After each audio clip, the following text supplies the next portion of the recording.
What's going on, everybody? It's your boy, Jobbers and Goons. And today, this video has a special guest, as my boy GB, the lawyer, is here. Howdy, guys. Oh god. Anyways, this is actually gonna be a part of a saga. A couple years ago I thought of doing Tyler Rake versus John Wick. Then Extraction 2 was confirmed. Obviously more Wick movies were coming out, so I was like, alright, I'll wait. Extraction 2's here. Wick 4 dropped. I feel pretty confident in my answer, as does, I believe, GB. So we're kind of going to go ahead and walk through all aspects of the battle, all scenarios, and just overall who we think would win. So when I just say Tyler Rake versus John Wick, what are your just initial off the dome thoughts, GB? I think Rake is too strong. He's too fast. He's too vicious. I see Wick struggle a lot in his films, and a lot of the times he's near death with people that I don't think Rake would remotely have trouble with, and definitely not in a one-on-one setting. So I just figure Rake he's just such a tank. He's like Demolition Man. So I just figure Rake kind of just walks through him, to be honest. For me, on initial thoughts, it's like, how close is Rake allowed to get to Wick? Because if he gets his hands on that old Baba Yaga, it's wraps. Like, he's gonna get tossed around, he's gonna get his hand ripped open, like, it's gonna be rough. I see him being, like, a physical dominance as well. I will say this. People can make arguments for Wick being just as tough, but the difference really is, like, Wick survives shit and, like, recovers and does stuff, whereas, like, there's some cases where Rake takes similar, if not more, damage and keeps going at the same capacity. So, Yeah. there's some levels to it, but we are going to get into everything, so we're kind of thorough in the discussions. And in the future, if you guys want to see us, like, live stream topics like these and just, like, get into it on the live, let us know. But first off, let's kind of go into standard, or I guess standard gear. Yeah. For me, I would say for Wick, I'm fairly confident it's safe to give him that bulletproof or bullet resistant weave suit he has. The problem for Wick is typically he's associated with the handgun. A couple of them with multiple magazines. However, we're going to give him the benefit of the doubt here. We'll give him an automatic to come in with, as he has used a rifle several times. On the other side, for Rake usually comes in with a full tactical suit. Knives. Obviously, Wick has knives too. He also has explosives, grenades, multiple magazines, both handguns and automatic rifles. He's got a pretty hefty mercenary / military loadout. Which side do you favor for loadouts? Or what's your thoughts on the loadout?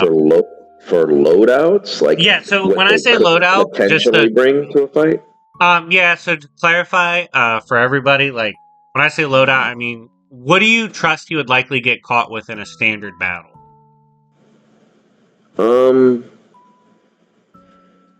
In a standard battle, I don't know. Like, I'll put it this way: what I've seen John Wick bring to standard battles isn't anything Rake can't handle or replicate with his physical stats. Like, the effect that Wick's body, like, how would you call it? Like his body vest or like his bulletproof Yeah, vest thing that he has on? I call it like his bullet weave suit, something like that. I don't know. It's a weave. It's a Kevlar weave.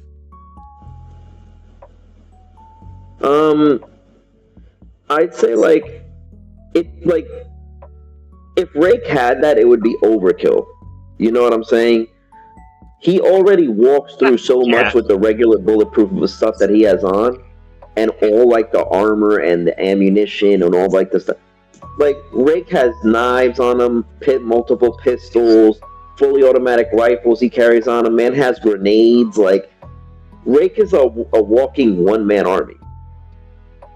There's a reason why he went into the prison alone, and they didn't just like drop a whole infantry into the prison. You know what I'm saying? So I'd say, just off rip in base, I'd give it to Rake. I don't feel like Wick has the edge in that. And if you're talking about prep, I definitely give it to Rake. Wick is not pulling out an M60 that's shooting down helicopters. I'm sorry, like that's not happening. Yeah, nah. He if y'all didn't see Extraction 2, Rake literally clutched a 1v1 with the helicopter, unbothered.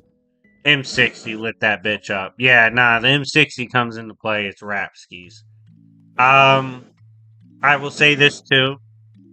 This might be really controversial, but I need everybody to hear me out, and I kind of have proof of this. The Continental as a concept, dope. Like, it's really cool. I actually love the Wick series and its concepts. As a operating entity, it's scary, but it has its flaws. And what I mean by that is it has, like, heavy hitters and then everybody else. And Wick would be operating with pretty much, like, everybody else tier. Whereas Rake, his team, is insanely good. They are world class. Like, it's insane. So, tough to say, even with like prep going to each other's contacts, that Wick could even win that with the Continental. Because Rake's connected to multiple military outfits, contractors, and powerhouses throughout the world of mercenary work. Can I just say this? In John Wick 4, wait, have you seen John Wick 4, right? I've seen parts of it. Okay. In John Wick 4, there's a scene where 3 assassins, one of which is obviously John Wick, 3 assassins are in this like criminal establishment, and this fat dude, this like Dollar Tree kingpin, is in there. It took all 3 of these guys to clear out all of this guy's thugs, and Wick still almost died in a 1v1 to this fat bootleg kingpin, this bootleg Kincaid. Rake would never. Like, let's just get that straight right now. Like, Rake would never. He wouldn't need help. It wouldn't be a close call. We literally see Rake. Like, I won't get too into it, but like the situations like that in particular is what makes me lean more towards Rake. Yeah, he so hold on. Doing confirmation. So yeah, so just confirming a stat. Because we talked about this before the video, but I want to make sure I'm right. Okay, well, you do that. Like, so Tyler Rake comes in weighing in about, including his gear, he's 6'3" plus in shoes with weighing in at probably between 250 260 with the gear on. And you can't take him in a street fight. He's 260. Hey, he's gonna throw Keanu around like a wet towel. But Keanu Wick is 6'1", 185. It's Yeah, just like and that's a generous. yeah, 185 of like the same kind of shit Chris Hemsworth is built of, I guess, but still a massive weight discrepancy. He's got the height and reach on him. Clear and like Wick is a finesse fighter, but Rake's shown he will literally ignore finesse. He's skilled enough to finesse, but he'll ignore that shit if he's just stronger than you. Yeah, like Wick has that thing that he did in that one movie where he was like teleporting in shadows, but that was like such a random, weird feat. Like he didn't even do that afterwards. Dude resulted to some like rodeo house, Midwest gun show at the end of the last movie where he's like getting shot 50,000 times and now he's like possibly dead. You know, I don't know. It's Rake isn't doing any of that, dude. Like Rake is literally punching through walls and grabbing people, punching people through a door, knocking them out, ripping people's hands in half. Like he's literally a tank. Dude literally picks up 50-pound dumbbells and just like punches with them. Like, you know how hard it is to throw a punch with a 50-pound dumbbell? Like, that's you know how hard crazy, it is to dude. lift? Yo, do you know how fucking hard it is to lift a 50-pound dumbbell just straight up? Like in front of you? Like that lever alone is crazy, but to just be slanging regular punches? Jesus. Yeah, like Rake statistically is such a force. And if we get into it, like I was going to cover earlier, before you brought up the physical stats, Rake has like real life bullet timing in the first Extraction movie. The dude shot a gun in Rake's face, and he dodged it after the gun was shot. Like, that's crazy. Yeah, I remember when it first came out, we like slow-moed it. We watched that shit. He literally comes around the corner. No time to prepare. Got in his face, goes off, dips his head. It's like, what? Hey, man. If I see that shit, I'm giving up. I'm putting a bullet in my own head. Oh, you can dodge bullets? Alright. Let me see myself out. Fuck that. Yeah, it's...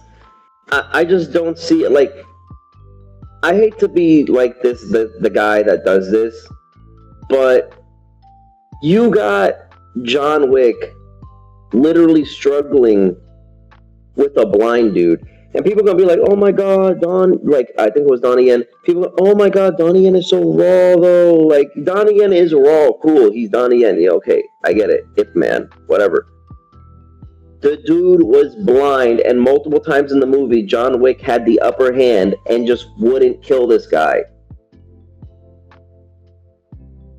John Wick gets flash kicked, Guile style Street Fighter 6 by some fat dude, bootleg Kingpin. John Wick gets thrown off of a building in, was it New York? I don't even remember.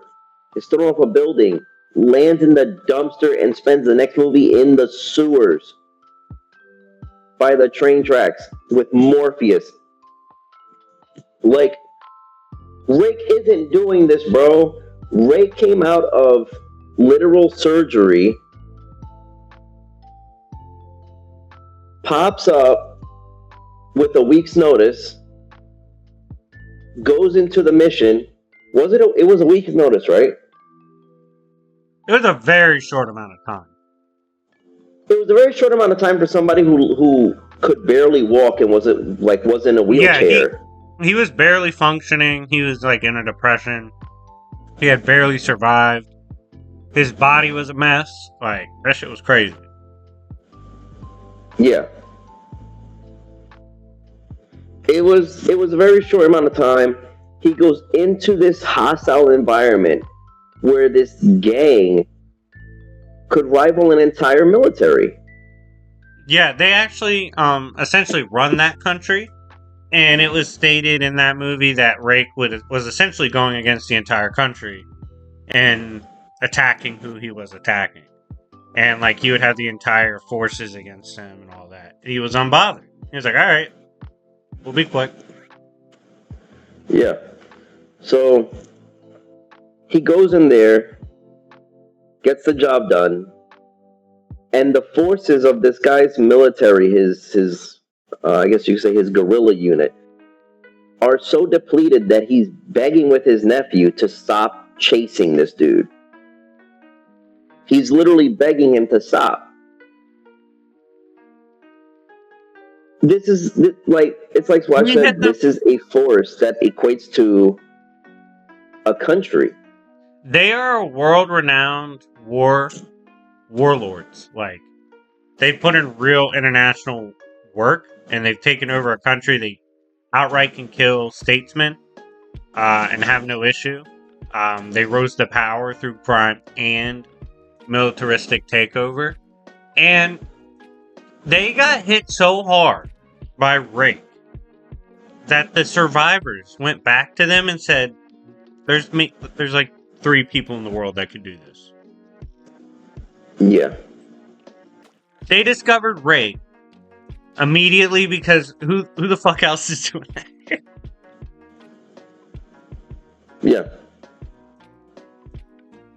And it's like I said,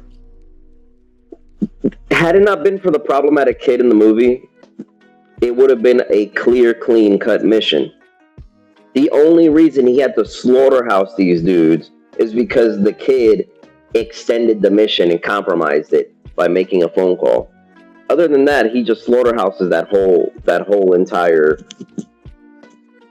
regime or guerrilla unit, whatever you want to call it. Rake's just, if you go, like I said, and there's going to be people talking about kill counts. For people that talk about kill counts, in the first movie, Rake, like, I've seen numbers between 180 to 220. The highest Wick ever got, I believe, was around 150 or 160. In the first John Wick movie, I believe, or something like that. So no, I believe it's the last one. The first one he had 70 something. Oh yeah, okay, it might be the last one. Yeah, it's backwards. But yeah. But if you're talking about what they're capable of when it comes to killing, like, you can't really look any further than what Rake is capable of. Oh, I'm gonna say this too. It's another aspect of the battle. How they go about getting the job done. A lot of people say, oh, Wick's a god of improv. I've seen Rake nearly decapitate people with gym equipment. Like, he will weaponize anything too. And then another thing, he'll blow this bitch up. Like, he was faced with, again, like, the military task force of an entire town and city, like, closing in on them, and he said, okay, blow the fucking block up. Like, yeah, like, if he's getting into it with Wick, for example, let's put him in the same battle, and this is shameless plug, I'm gonna do a battle swap for Rake and Wick, because it's dope. But, like, he's in an assassin situation where he's walking in a crowd with the other guy, they're shooting at each other, trying not to get caught. Fuck that, Rake's throwing a grenade. Yeah. You're not gonna arrest him. He'll beat the cops up. Yeah. Like, the whole assassination organization thing and all that stuff, like, it's underground, we get it. And they have their, like, plugs and stuff like that. But Rake is a war hero that's recognized by everybody. This isn't something underground that's like some kind of mystery and stuff. No, like, everybody knows who Rake is, essentially, in the world. If you're somebody, criminal or military, you know who Rake is. Like, this is the thing, too. Piggybacking off of what he said. This regime, this criminal terrorist regime, got hit by Rake and said, oh, that's gotta be Tyler Rake. Do you know how crazy you have to be for, like, just any terrorist group in the globe to know who you are individually as a powerhouse. That's insane. Like, Wick, even if we equalize their lore and say being an assassin's as impressive as being the world's top military weapon as a person, if that's even equal, there was a lot of, I'm sorry, there was a lot of Wick tier assassins he faced throughout his movies. Yeah. His thing more so came from he got a lot of shit done that people didn't think was possible. But we also later find out in the movies he had fucking help. He took blood oaths to do these things. So it's like, I don't know. I'm a big Wick guy. I think he's amazing. But I think this is a shitty matchup for him. Yeah, I just don't think that's a good matchup for him. I mean, we could keep going into the stats and stuff like that. We can keep going into why, Rake's just bigger, stronger, faster, more vicious, can kill more people, deals with just, like, if he doesn't deal with people as dangerous or more dangerous, you know what I'm saying? You can go into whatever you want, the damage that they take, the incredible feats they have. You can go into whatever they want. I feel like Rake covers all grounds exceptionally. So it's at this point, it's kind of like beating a dead horse if you just keep going into like stuff. But I feel like Rake wins this comfortably. Yeah, I think he's got him beat on standard loadout, physical stats, prowess, and hand-to-hand combat. I'm not going to say he's a better shot than Wick. I think they're pretty close. But being pretty close in that and superior in everything else, like literally everything else, it's a rough outing for Wick. And another major thing we definitely saw later on, like Wick ran into a lot of people that would let him take breaks. They'd let him rest up, take a second, because they're like, yo, you're John Wick. We want to beat you on your feet, Tyler Rake don't give a fuck about that. Tyler Rake's got to get that job done. So I think he kind of just bulldozes and takes this. The battle swaps are fun, though. Situation swaps are fun. So I'll definitely be doing that. And I'll be doing an individual in-depth for both characters. But anyways, guys, thank you so much for watching. Let us know in the comment section down below. Do you think Tyler Rake destroys John Wick? Do you think it's close? Do you think Wick wins? You let us know in the comments. Curious to see what y'all think. But yeah, anyways, guys, it's been your boy Jobbers and Goons, as well as GB, and we will see y'all later.